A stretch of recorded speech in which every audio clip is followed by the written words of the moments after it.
नहीं, अच्छी बात है, दावा ठोक रहे हैं कि 9 सीटें जीतेंगे। तो इसी तरह इनको दावा ठोकना चाहिए कि हमने अपनी किसानों की जो डीएपी है, उसकी कीमत कम कर दी है।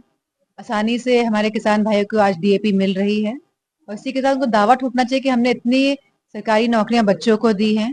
तो इस तरह के कई दावे उनको ठोकने चाहिए, लेकिन इस तरह के दावे नहीं ठोक पाएंगे क्योंकि भाजपा सरकार के कार्यकाल में कोई कार्य ही नहीं हुआ है, अगर हम देखें सही मायनों में।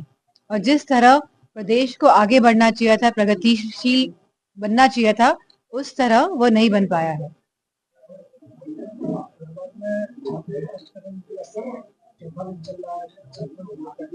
हम छात्रों के जो प्रोटेस्ट है उनका समर्थन करते हैं क्योंकि जो उनकी मांग है वो जायज है। और लगातार बीजेपी की सरकार और पूरा शासन प्रशासन और स्पेशली सरकार, चाहे वो छात्र हों, चाहे वो हमारे शिक्षक भाई और बहन हों, लगातार इस तरह की कार्रवाई होनी चाहिए थी। जिस तरह की शासन के द्वारा, प्रशासन के द्वारा सरकार को जिस तरह के फैसले लेने चाहिए थे, सरकार हमेशा अपनी आंख बंद करके बैठी हुई रहती है। जब जब सरकार को कोई फैसला लेना होता है, तब इसी तरह की प्रक्रिया लगातार सरकार की तरफ से दिखाई दे रही है।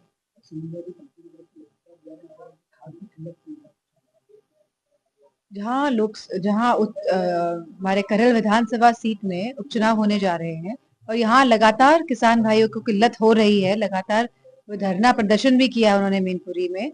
तो यह संज्ञान में सरकार बात ले और जो तकलीफ और जो भी दिक्कतें हमारे किसान भाई आज फेस कर रहे हैं, सामना कर रहे हैं जिन दिक्कतों का, उसका हल निकालें।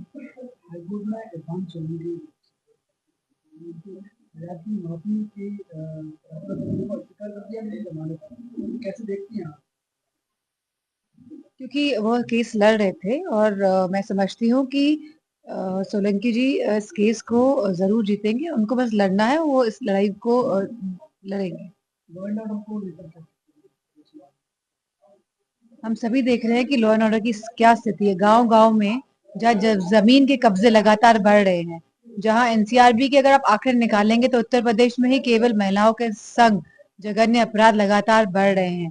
एससी एसटी के साथ, दलित वर्ग के साथ, हमारे पिछड़े वर्ग के साथ और अल्पसंख्यकों के साथ भी लगातार जो अपराध के मामले बढ़ते जा रहे हैं। और एक तरीके से हर हर कोई इस उत्तर प्रदेश में जिस तरह अपराध बढ़ रहे हैं, इसको देख रहा है और समझ भी रहा है।